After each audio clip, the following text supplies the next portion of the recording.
Miss Irene, ano ba yung mga services na ino-offer ng IGO Accounting Services? Actually, no, marami kaming services na ino-offer.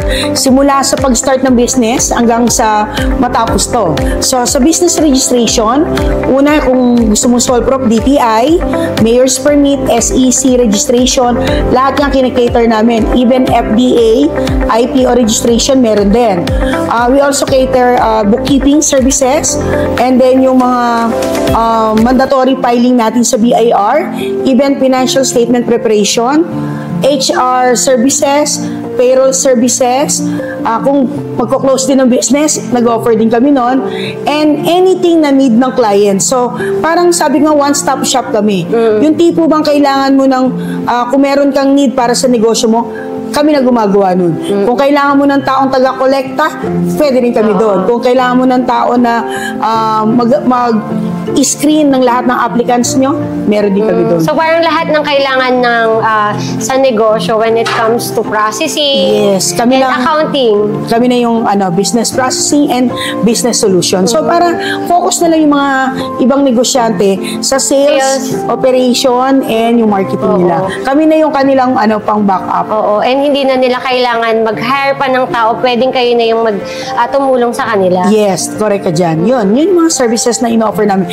Meron din kami ngayong accounting system, yung i-customize namin yung accounting system na magpipit dyan sa kumpanya ninyo. Kung anong klaseng industry kayo.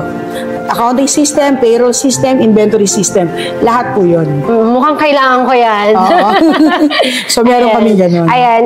Actually, malaki ang may tutulong talaga ng IGO Accounting Services sa inyo. Kasi, lalo ngayon, if hindi legit, or walang legalities yung business nyo, kailangan para kung malaki ang tingin nyo sa negosyo nyo, mag-ano lang kayo, kontakin nyo lang si Miss Irene. Kasi ngayon, di ba, sa mga social media platforms at sa lahat ng online platform kung saan tayo magne-negosyo, hindi ka pwedeng mag-start ng negosyo nang wala kang BIR registration and DTI registration.